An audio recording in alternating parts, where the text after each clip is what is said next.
നമ്മളെ വലിയ വലിയ വീടുകൾ 1 മില്യനും അതിന് മുകളിലൊക്കെ ഉള്ള വീടുകൾ വാങ്ങിയാൽ എന്താ സംഭവിക്കുന്നത്?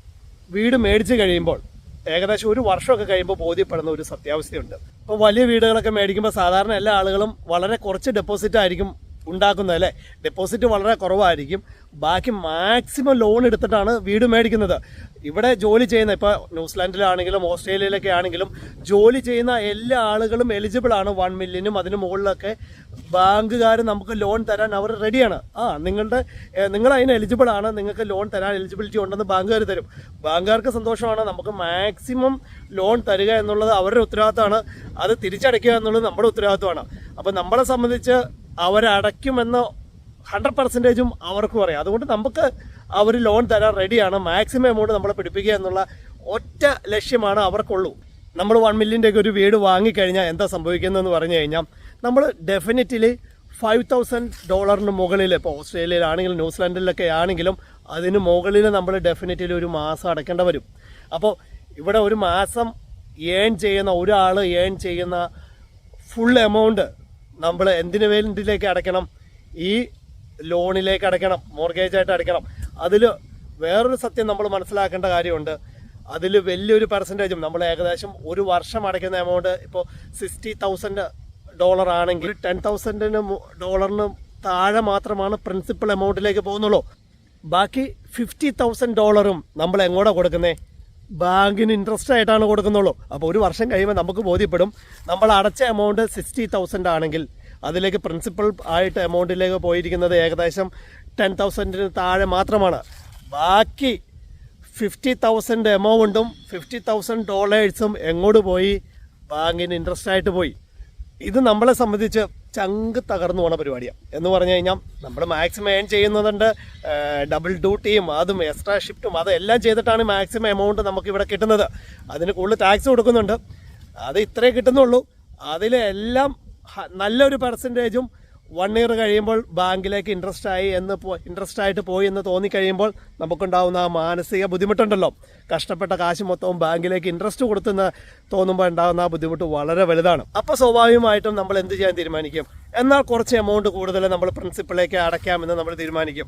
മാക്സിമം ഇൻകം ഏൺ ചെയ്ത് മാക്സിമം എമൗണ്ട് പ്രിൻസിപ്പളൊക്കെ അടച്ചു കഴിഞ്ഞാൽ ഇൻട്രസ്റ്റ് കുറയും എന്നുള്ള ഒരു ധാരണയിൽ നമുക്കിവിടെ മാക്സിമം ഏൺ ചെയ്യുന്ന ഒരു മാസം കിട്ടുന്ന ആ ഒരു ഇൻകം നമ്മൾ ഡെഫിനറ്റ്ലി ഒരാൾക്ക് കിട്ടുന്ന ഇൻകം മൊത്തം ഇപ്പോൾ അടയ്ക്കുന്നുണ്ട്.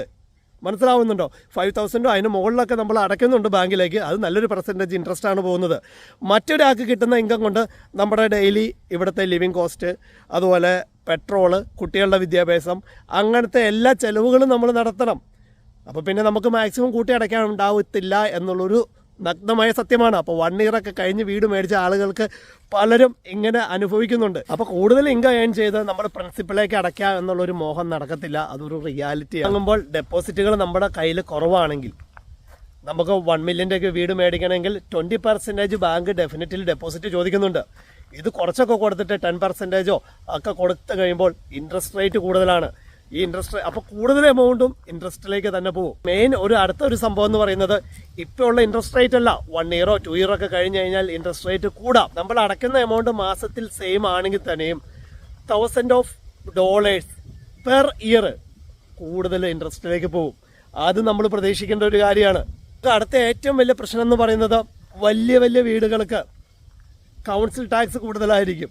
ഇൻഷുറൻസ് എമൗണ്ടും കമ്പാരിറ്റീവില് കൂടുതലാണ് ചെറിയ വീടുകളെ അപേക്ഷിച്ച്. അടുത്തെന്ന് പറയുന്നത് മെയിൻ്റനൻസ് കോസ്റ്റ്, അല്ലേ? നമ്മൾ ഇലക്ട്രിസിറ്റിയുടെ കാര്യത്തിലാണെങ്കിലും വാട്ടർ ചാർജിൻ്റെ കാര്യത്തിലാണെങ്കിലും എല്ലാത്തിലും മെയിൻ്റനൻസ് കോസ്റ്റും വളരെയധികം കൂടുതലായിരിക്കും. നമ്മളൊരു വീട് മേടിക്കുമ്പോൾ നമുക്ക് കൊക്കിലൊതുങ്ങാവുന്നേ, അല്ലേ?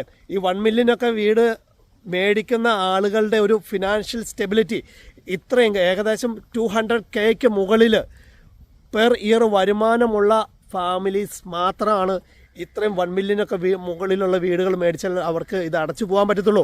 അതിന് താഴെ ഇൻകം ഒരു വീടൊക്കെ മേടിച്ചാൽ അവർ വളരെ കഷ്ടപ്പെടും. ബാങ്കിന് ഇൻട്രസ്റ്റ് കൊടുക്കുക എന്ന് അല്ലാതെ വേറൊരു ബെനിഫിറ്റ് അതിലുണ്ടാവത്തില്ല. നമുക്ക് മാക്സിമം പറ്റാവുന്ന ഡെപ്പോസിറ്റ് നമ്മൾ ആദ്യമേ ക്രിയേറ്റ് ചെയ്യുക. എന്നിട്ട് ആ ഡെപ്പോസിറ്റ് മാക്സിമം 20% കൊടുത്ത് നമ്മളൊരു ചെറിയ വീട് വാങ്ങിക്കുക. എന്നിട്ട് അത് ഏകദേശം ഒരു 5 ഇയറിനുള്ളിൽ അല്ലെങ്കിൽ മാക്സിമം മാക്സിമം 10 ഇയറിനുള്ളിൽ മുതലും പലിശയും കൂടി നമുക്ക് മാക്സിമം എമൗണ്ട് അടച്ചു തീർത്ത് അതിൻ്റെ ഒരു 50% എങ്കിലും ലോൺ തീർക്കാൻ ഒരു കേപ്പബിലിറ്റി ഉണ്ടാക്കിയെടുക്കുക. അത്രയും പെട്ടെന്ന് ഈ വീട് സ്വന്തമാക്കുക എന്നൊരു ഉദ്ദേശത്തോടു കൂടി മാത്രമായിരിക്കണം നമ്മൾ വീട് വാങ്ങാൻ തുടങ്ങുക.